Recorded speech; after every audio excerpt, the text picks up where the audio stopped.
There must be a lot of different fields. So why only this field? So ये एक ignored field है जिसकी वजह से कि जिनके पास कोई डिग्री नहीं है, जिनके पास कोई नॉलेज नहीं है और वो बस सिर्फ ज्ञान देने का काम कर रहे हैं। मेरे ही वीडियोस को यूज करके कुछ लोग क्रीम्स बेच रहे हैं, स्प्रेस बेच रहे हैं। पेशेंट को पेशेंट बने रहना चाहिए, उनको डॉक्टर नहीं बनना चाहिए। When you are going to start operation तो उस टाइम पे सबसे पहली चीज़ आप क्या चेक करते हैं? डायबिटिक फूड का मतलब एम्पुटेशन फिक्स है। Good morning ladies and gentleman, welcome to the vascular voice. आज हमारे बीच में एक ऐसे डॉक्टर है, एक ऐसे सर्जन है जो मात्र सर्जरीज नहीं करते, लोगों की पैर, उनकी मोबिलिटी और उनकी ज़िंदगी बदलने का काम करता है। So welcome to doctor Ashish एरेड। सर, मुझे ये पता चला है कि पिछले 19 साल की आपकी मेडिकल जर्नी के अंदर you have been finest vascular surgeon, और जहाँ पे राजस्थान जैसे बड़े स्टेट में 4 क्वालिफाइड वेस्कुलर सर्जन है और एक आम इंसान कि जिसको ये वेस्कुलर सर्जन, ये जो टर्मिनोलॉजी है, ये जो शब्द है, ये समझ में नहीं आ पा रहा है। तो अगर हमको नॉर्मल सरल भाषा में समझाना है तो आप उनको कैसे समझा पाएंगे? जो पेरिफेरल वैस्कुलर सर्जरी होती है वो ब्लड वेसल्स में डील करती है, और हार्ट और ब्रेन के अलावा जो भी ब्लड वेसल्स हैं वो पेरिफेरल वैस्कुलर सर्जन के डोमेन में आते हैं। ओके। सो हाथों पैरों की ब्लड वेसल, किडनी की, आंतों की, इन सब की जो ब्लड वेसल है, इनका डायग्नोसिस, कैसे लाइफस्टाइल मॉडिफिकेशन से ये ठीक होंगी, medical management as well as surgical and interventional management, ये जो डॉक्टर्स होते हैं that is taken care by peripheral vascular surgeon. Okay. तो sir, like there must be a lot of different field जहाँ पे शायद और भी बहुत सारी ऐसे सर्जरीज की पढ़ाई के रिलेटेड आपको ऑप्शन मिले होंगे। So why only this field? So जब आप देखेंगे ना इनटू द मेडिकल वर्ल्ड, वो धीरे धीरे वैसी डिजीजेस पे कॉन्सेंट्रेट कर रहे हैं जो इग्नोर्ड थी। राइट। आप देखेंगे वेरिकोज वेन्स, तो एक जब हम सोसाइटी में देखते हैं तो बोलते हैं ये ठीक नहीं होती है, क्योंकि उसके स्पेशलिस्ट नहीं है, उसको डीपली समझने वाले लोग नहीं है। डीप वेन थ्रोम्बोसिस, उसके लोग नहीं है। किडनी फेलियर बढ़ रहा है और डायलिसिस एक्सेस देना बहुत इंपॉर्टेंट है। सो डायलिसिस एक्सेस के, परफेक्ट डायलिसिस एक्सेस देने के लिए स्पेशलिस्ट कम है। सो क्या था, पेरिफेरल वैस्कुलर सर्जरी जो फील्ड था उसका वर्क ऐसे डिस्ट्रीब्यूटेड था एंड कोई भी उसको प्राइमरी वर्क नहीं मान रहा था अपना। सो इट इज लाइक कि हाँ, ये वाला work we can manage but we are not the primary doctors for this work. Okay. So ये एक इग्नोर्ड फील्ड है जिसकी वजह से काफ़ी पैरों का भी लॉस होता था, लोगों का क्वालिटी ऑफ लाइफ बहुत अफेक्ट होता था, वर्किंग आवर्स बहुत अफेक्ट होते थे, and there was a depression in the society कि ये बीमारियां ठीक नहीं होती है। So we deal with a lot of diseases जो कि हमारे अंडरस्टैंडिंग से इजीली क्योरेबल है, but in society at large they are considered as non curable. Understood. तो सर, अब जैसे आपने बताया कि there is precautions and there is actually medical solution is available, फिर भी ऐसे बहुत सारे पेशेंट्स हैं कि जिनको इसकी अवेयरनेस ही नहीं है और उनकी वजह से वो लोग अपने पैर खो देते हैं, या तो फिर वो लोग बहुत ही सीरियस कंडीशन में आ जाते हैं। तो हम ऐसा तो क्या कर सकते हैं कि जिसकी वजह से हर एक इंडियन को, हर एक इंसान को ये अवेयरनेस हम पहुंचा पाए? सो देखिए, अवेयरनेस एक बैरियर है, राइट, और that is not just because of lack of information but due to plenty of misinformation also. That's true. So at times patient जो है हमारा, वो साइंटिफिक कंटेंट पे ना जाके वो हियरसे पे जाते हैं। लाइक वो उनके पड़ोस वाले आदमी ने क्या किया, या कोई सिमिलर डिजीज है जो कि एग्जैक्टली उनकी डिजीज नहीं है, और वो उसी ट्रीटमेंट को कॉपी करना चाहते हैं कि आपने ये दवाई खा ली, हम डॉक्टर के पास क्यों जाए, हम भी यही खा लेते हैं। और काफ़ी जो हम चैलेंज फेस करते हैं दैट इज़ कि पेशेंट लेट प्रेजेंट करता है। सो डिजीज से भी बड़ा चैलेंज ये है कि पेशेंट हमारे पास लेट आ रहा है। सो हमेशा वो 3-4-5 जगह घूम के और फिर डिजीज को कॉम्प्लिकेट करके and then they come to us. So both ways we need to work on. We want to give the correct information and we want to decrease the misinformation. Understood.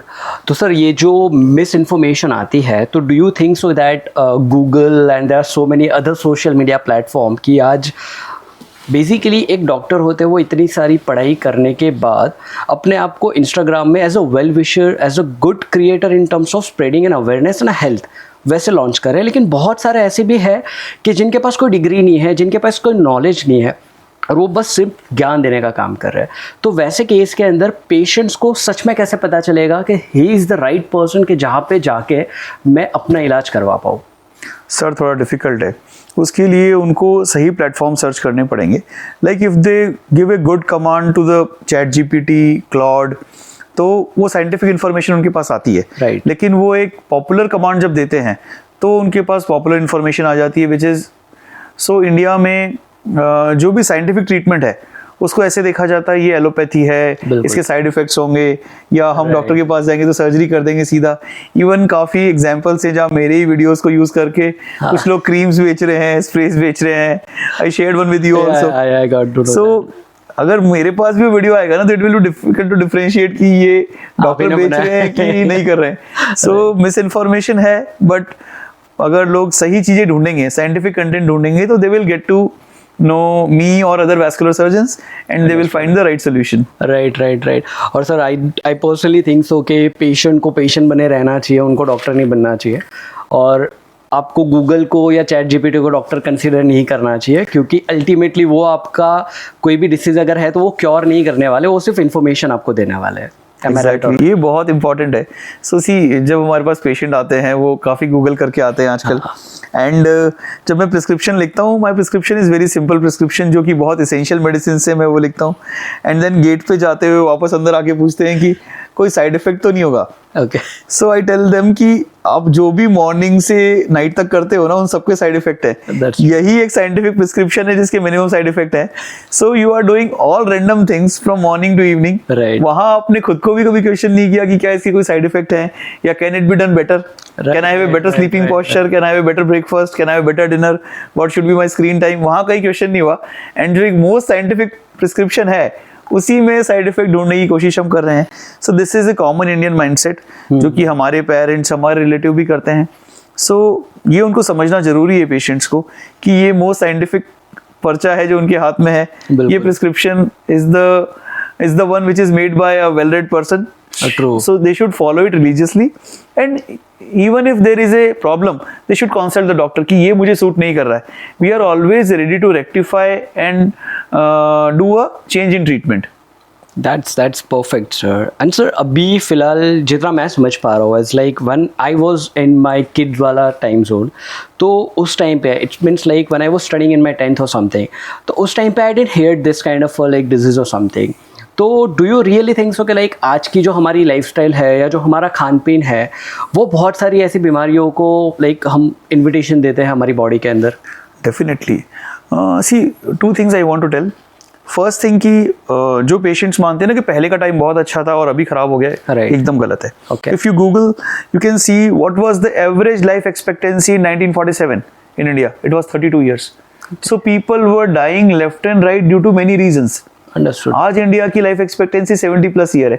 तो जैसे बाकी चीजों में सुधार हुआ है ना, वैसे ही मेडिकल फील्ड में भी सुधार हुआ है। Right.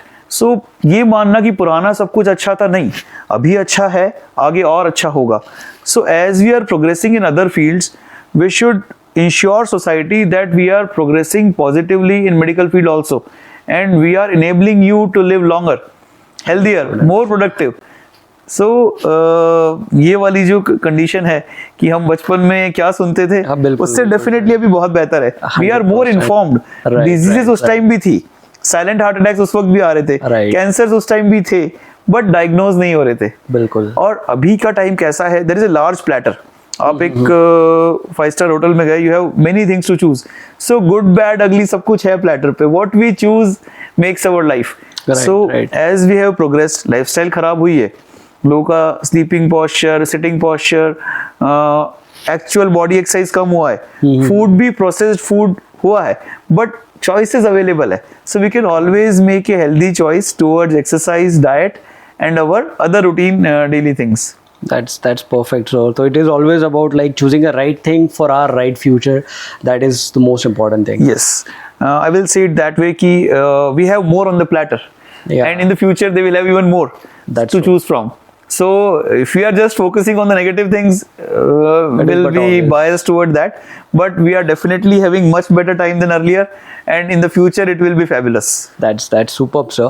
So sir, on that zone only, I just want to ask, किसी पेशेंट को जब पता चलता है कि they are suffering through vascular, they are having the varicose veins और समथिंग, सो उस टाइम पे उनका माइंडसेट, मैंने कुछ पेशेंट्स को स्टडी किया ऑन गूगल ओनली, तो मुझे पता चला वो बहुत डर जाता है कि अब तो मेरी लाइफ में बहुत ख़राब समय आ रहा है, ये आ रहा है। तो वैसे टाइम पे उनको अपनी मनोस्थिति को कंट्रोल कैसे करना चाहिए? देखिए sir, what I would like to say is हमें बीमारी से थोड़ा डरना चाहिए, सोल्यूशन से कम डरना चाहिए। Right. So if somebody is offering you a solution, you should grab it with both hands. True. Problem क्या है हमारे साथ कि हम चाहते हैं कि हमारी बॉडी पे कोई इंटरवेंशन ना हो, कोई सर्जरी ना हो, एक डेंटल फिलिंग भी हमारी लाइफ में ना हो, but that is not the case. पहले लोग उस बीमारी को लेके सफर कर रहे होते थे। हमने बचपन में बहुत देखा, लोगों की कुबर निकली हुई है या लोग 10 साल से एक ही जगह बैठे, दे आर नॉट मूविंग। सो अब हम उनका नी रिप्लेसमेंट ऑफर कर रहे हैं, उनकी स्पाइन सर्जरी ऑफर कर रहे हैं। So we are making their word better. इसी तरह से उन पेशेंट्स को हम समझाते हैं कि with the treatment you can have a much better life. Nothing is permanent in life, और ये जो आपका मिजरी है ये दूर हो सकता है with the varicose veins treatment. Question सबसे इम्पोर्टेंट यही लग रहा है सर मुझे कि जो पेशेंट जिनको पता चलता है कि हाल ही में उन्हें ये डायग्नोस हुआ है, it can be the vascular disease और वेरिकोज वेन्स स्पेसिफिकली, तो उस टाइम पे पेशेंट बहुत डर जाता है and they carry a lot of negative thoughts in their mind कि अब मेरा आगे क्या होगा। तो उस टाइम पे how you treat them, how you help them mentally? So like all my counseling and treatment are scientifically backed. Right. हम लोग ना एक्स्ट्रा रियश्योर करते हैं ना उनको कोई डराते हैं। Okay. So जिस स्टेज में डिजीज होती है, like there is a C0 C1 stage disease, I'll just prescribe them some medicines and stockings, और मैं कहता हूँ कि आपको कोई प्रॉब्लम नहीं होगा। लेकिन अगर उनको एडवांस डिजीज है तो हम उन्हें ऑफर करते हैं मिनिमल इन्वेजिव ट्रीटमेंट, जो कि हम नीडल के माध्यम से कर पाते हैं। These are day care procedures, और इसमें ना कोई कट होता है, ना कोई इंसिजन, ना कोई जनरल या स्पाइनल एनेस्थीसिया, और patient can walk same day, there is no stitch on the body, and patient can walk same day, they can climb stairs and they can resume their work in 1 to 2 days. So हम इसको office based procedure कहते हैं या day care procedures कहते हैं। और जब patient कराता है तो दे टेल मी कि सिर्फ डर था डॉक्टर साहब, दर्द नहीं था। So it was just fear in their mind, but there was no pain at all. That's so, मतलब ये मैं ऐसा मान लूँ सर कि आधे से ज़्यादा शायद not only about varicose but बहुत सारे ऐसे पेशेंट होंगे कि जिनको दर्द ना होते हुए डर की वजह से वो लोग बहुत सारी प्रॉब्लम में फंस जाता है। हाँ, 90% लोग ऐसे ही हैं जो डर की वजह से ट्रीटमेंट डिले करते हैं, and once they get it done वो कहते हैं हमें इनको 5 साल पहले करवा लेना चाहिए था। तो सर उस टाइम पे आपका फीलिंग क्या रहता है? आई जस्ट हैव लाइक कि, और लाइक जब वो मेरे से कांटेक्ट में आते हैं, सो उसके बाद काउंसलिंग के बाद I give them a very free time कि आप लोग डिसाइड करिए, read about the disease, there is no need to create a panic situation about it. This is not something like heart attack कि मैं आपको अभी कैथ लैब लेके जाऊं। So take your time, study well and come back to me, and most of them get it done in few weeks only. वाह वाह वाह। तो सर बेसिकली मैं पिछले इतने समय से आपको जानता हूँ और पूरा जयपुर, पूरा Hindustan as a vascular surgeon आपको जानता है, बट मैं उसके पीछे जो एक छोटे से आशीष जी है, जो बचपन में जब वो स्टूडेंट थे तो वो तब कैसे थे? वो नटखट थे, वो पढ़ाई के लिए बहुत सीरियस थे, या फिर वो भी बाकी सारे स्टूडेंट्स की तरह अपनी लाइफ उस टाइम पे एंजॉय करते थे? सो थोड़ा पढ़ाई के लिए सीरियस था, पर बहुत खेलते थे हम लोग। सो हमारे बहुत अच्छे फ्रेंड्स हैं जो कि हम 4-5 घंटे क्रिकेट खेलते थे उस वक्त, और बस घर आए, बैग फेंका और क्रिकेट खेलना शुरू, शाम तक धूप में। अभी की तरह के बच्चे नहीं थे कि थोड़ी धूप लग जाएगी, पूरे टाइम धूप में ही खेलते थे, और हार्डली ऐसा कोई वीक जाता होगा जिसमें हम कहते हैं ना कि कोहनी पे या घुटनों पे चोट ना लगी हो, या फिर कोई ना कोई पार्ट बॉडी का इंजर्ड ना हो, वैसा रहता था। और लेकिन जो मेडिकल वर्ड है वो आपको काफी चेंज कर देता है, it brings a lot of seriousness in your life, और आपको काफी अपनी हॉबीज किल करनी पड़ती है। जो चीज आप बहुत रेलिश करते हो उसको भी आपको छोड़ के पढ़ाई पे और पेशेंट्स पे ध्यान देना होता है। So a lot has changed, but still फिर भी जब टाइम मिलता है we play cricket, and I like meeting my old friends, and I like eating out and have a cup of good coffee outside. So I try to sneak in some time out of the busy schedule to enjoy my hobbies. तो sir basically like एक तो कोई habit होगी आपने definitely जो आपने बताया कि it took a lot of sacrifices, कि जहाँ पे आपको बहुत सारी आदतें छोड़नी पड़ती है, बहुत सारी हॉबीज़ छोड़नी पड़ती है, लेकिन सर आज भी वो एक हॉबी होगी जो बचपन में भी है और आज भी है, वो कॉमन है कि एटलीस्ट वो चीज़ें हो तो जाती है, वो करने में आपको बहुत मज़ा आता है. मुझे ना मेरे पुराने फ्रेंड से बात करना या उनके मिलने के लिए टाइम निकालना बहुत ही पसंद है. सो जब भी मौका मिलता है I meet my friends and relatives, Right. या फिर मैं आउटरीच भी वहीं करता हूँ जहाँ पे मेरे कजन्स हैं या मेरे फ्रेंड्स हैं। Right. मैं वो हॉस्पिटल ज्वाइन करना चाहता हूँ जहाँ आसपास मेरे फ्रेंड्स हैं।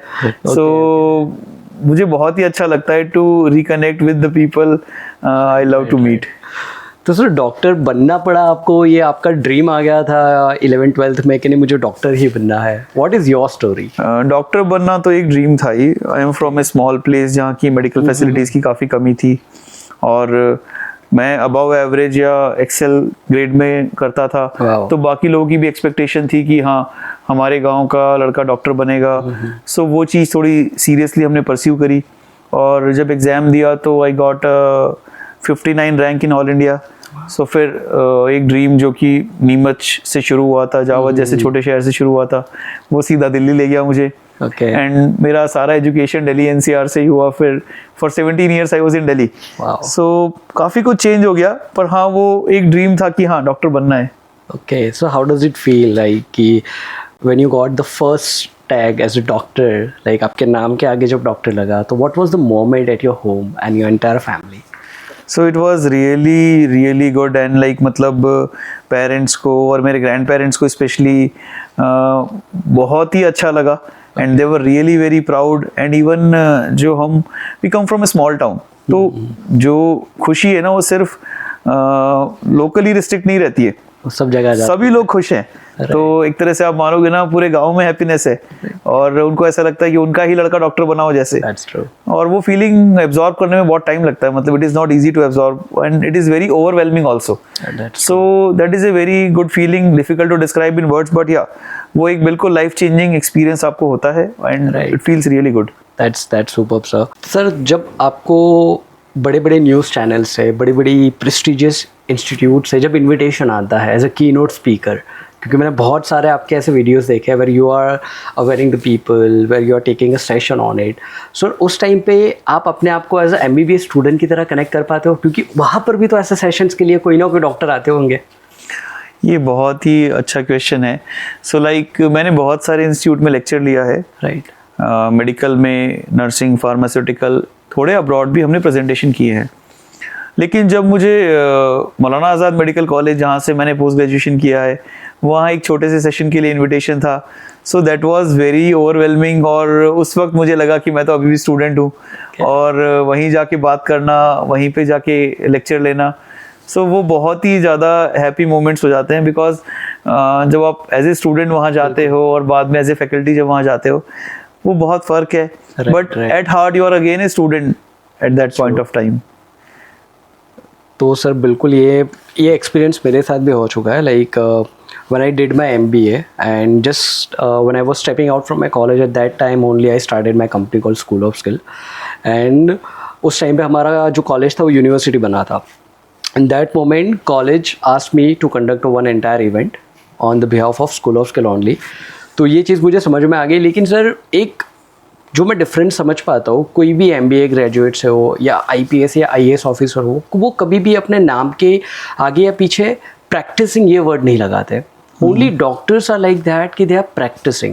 So what's the story behind it? So doctors are continuously learning. Right. और हर दिन हमें नया चैलेंज है। Okay. दूसरी बात, बॉडी इतनी डाइवर्स है ना सर कि आप कोई एक फॉर्मूला सब पे नहीं लगा सकते। True. सेकेंड चीज़ है, आस्क माई पेशेंट्स की अगर आपको कंप्लीट रिलीफ नहीं हुआ है विद द मेडिकल मैनेजमेंट, तो 1 मंथ बाद we will change the treatment protocol, will add और सब्सट्रैक्ट, Okay. बिकॉज कोई ऐसी मेडिसिन नहीं बनी जो हर आदमी को सूट कर जाएगी, That's और कोई ऐसा फॉर्मूला नहीं बना जो हर पेशेंट को दर्द में आराम देगा। So we need to learn from the patients also and the updated scientific knowledge also. So it is very important to say we are practising, and that is a very humble statement that हम continuously सच में सीखते रहते हैं। बिल्कुल। From our colleagues, from juniors, from seniors, from patients, from the newer medical research, और जो कि बहुत इंपॉर्टेंट है to give the best care to our patients. Okay okay. और सर लाइक आपके पास आपने इतनी सारी सर्जरीज की है, तो जब when you enter into the OT, तो what are the first thing that you check कि when you are going to start the operation, तो उस टाइम पे सबसे पहली चीज़ आप क्या चेक करते हैं? So for surgeries like varicose vein और ये I just cross check my documents again. Right leg है, left leg है, कोई deep vein thrombosis तो नहीं है. Then I hold the Doppler probe and do a screening for the Doppler again. Okay. कि अगर किसी और ने Doppler कर रखा है, outside report है, so I'll always cross check कि कोई point उनसे miss ना हुआ हो और कोई ऐसी चीज जो हमें अभी तक नहीं पता है वो कहीं सामने तो नहीं आएगी. So it is very important to keep checking yourself, your teammates, because nobody is perfect. Keep a self doubt and keep checking the things again and again. Okay. तो सर उस टाइम पे जब when you are with the patient in OT, तो there must be a family outside waiting like for the patient and for your response too. तो sir बहुत सारे ऐसे myths and facts हैं कि जो पेशेंट्स को समझाना आज के दिन में बहुत ज़रूरी है. तो हम पहले से शुरू करते हैं सर. वेरिकोज वेन्स सिर्फ कॉस्मेटिक प्रॉब्लम है? Myth. It's a deep disease जिसमें कि हमारा वीनस रिफ्लक्स होता है या फिर परफोरेटर रिफ्लक्स होता है, which leads to chronic venous insufficiency. Okay, so we need to take care of very carefully into this. Yes. Okay. So diabetic foot का मतलब amputation fix है? नहीं सर, डायबिटिक फुट का मतलब है पैरों में होने वाला घाव डायबिटिक पेशेंट को, इसको अर्ली इवैल्यूएट करके और न्यूरोवैस्कुलर इवैल्यूएशन करके बचाया जा सकता है. ओके. तो सर अभी जितना भी हम देख पा रहे हैं कि लाइक इंडिया में स्मोकिंग कंजम्पशन बहुत ज़्यादा हो गया है, लेकिन ऐसा मिथ माना जा रहा है या ऐसा फैक्ट है, आप मुझे बताइए, कि स्मोकिंग सिर्फ लंग्स को अफेक्ट करती है? स्मोकिंग बॉडी की ऑलमोस्ट हर पार्ट को अफेक्ट करती है, from our gut to brain to blood vessel to heart to any organ you can name of. So smoking is affecting blood vessels and leading to amputations also. Okay. Pain नहीं है मतलब disease भी नहीं है? ऐसा नहीं है. Vascular disease बड़े साइलेंटली स्टार्ट होती है, स्पेशली स्मोकर्स में, डायबिटिक्स में. उनका सिर्फ वॉकिंग डिस्टेंस कम होता जाता है या सडनली उनको एम्बोलिज्म होकर पेन भी हो सकता है, लेकिन अर्ली स्टेज में वेरिकोज वेन्स और आर्टीरियल इनसफिशिएंसी पेनलेस होती है. ओके. यंग एज में आर्टरीज ब्लॉक नहीं होती? सर हो सकती है यंग एज में.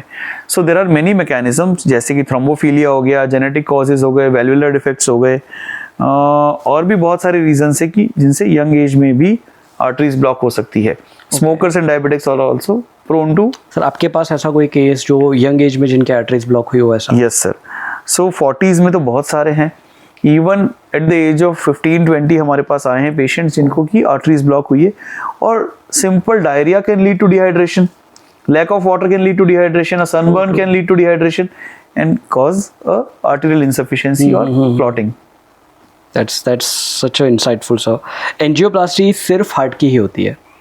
बॉडी की बहुत सारी वेसल्स की एंजियोप्लास्टी हो सकती है, जैसे कि गर्दन की नस की जब होती है कैरोटिड एंजियोप्लास्टी, हार्ट की हम सब लोग समझते हैं coronary angioplasty, then lower limb, iliac, superficial femoral artery, tibial vessels, gut vessels, जिन भी नसों को हम एंडोवैस्कुलर टेक्निक से ओपन करते हैं उसको हम एंजियोप्लास्टी कहते हैं.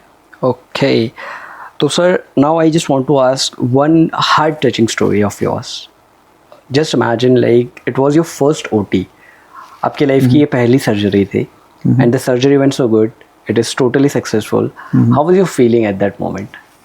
सो एज ए सर्जन जब आप ट्रेन हो रहे होते हो तो आपको इंडिपेंडेंट फर्स्ट सर्जरी बहुत अच्छी लगती है और वो बड़ी यंग एज पे आती है जब आप 24-25 ईयर्स के होते हो और even younger.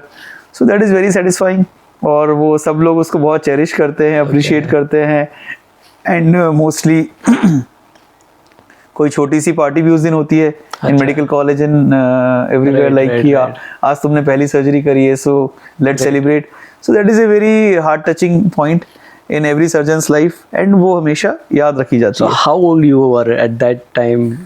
If I say exactly 18, I was 22-23 years of age when the first surgery was performed. Around 17-18 years ago, wow, the first surgery was performed. मतलब 22-23 साल की एज में you have done your first successful surgery. और आज मैं बहुत सारे ऐसे यूथ को भी मिलता हूँ 22-23 साल की एज पे, they are confused कि उनको लाइफ में क्या करना है. तो वैसे स्टूडेंट्स के लिए, those who are into the education zone right now and they are somewhere wondering what kind of a career they should choose, so how you can tell them that this is the right way or this can be the better way to choose a right career? Sir आपको energy कहीं ना कहीं channelise करनी पड़ेगी, आपको dedication कहीं ना कहीं होना पड़ेगा। मेडिकल फील्ड हो गया, इंजीनियरिंग हो गया, कोई भी हो गया, so everybody has a lot of energy, और उसको सही चैनल में हमने जैसे डाला। मान लीजिए मैं सर्जन बना, बिल्कुल, तो आपके सीनियर्स होते हैं, आपके मेंटर्स होते हैं, वो आपको they make the things happen for you. So आप बस अपना डेडिकेशन दिखाइए, अपनी एनर्जी चैनलाइज करिए, and you can really do wonders. So मेरा यूथ को यही मैसेज रहेगा कि जो भी फील्ड आपको पसंद हो, उसको सिर्फ टेम्पररी लाइकिंग नहीं करिए, उसको एक परमानेंट रूप दीजिए। Put all your energy and time into it, and you will see it will bear the fruits. So you had a mentor like while into your college time? Yes, I think there were many, but my guide was Dr. Professor Kakkad. Okay. And he was really like family to me. He treated us so well, and he was very careful,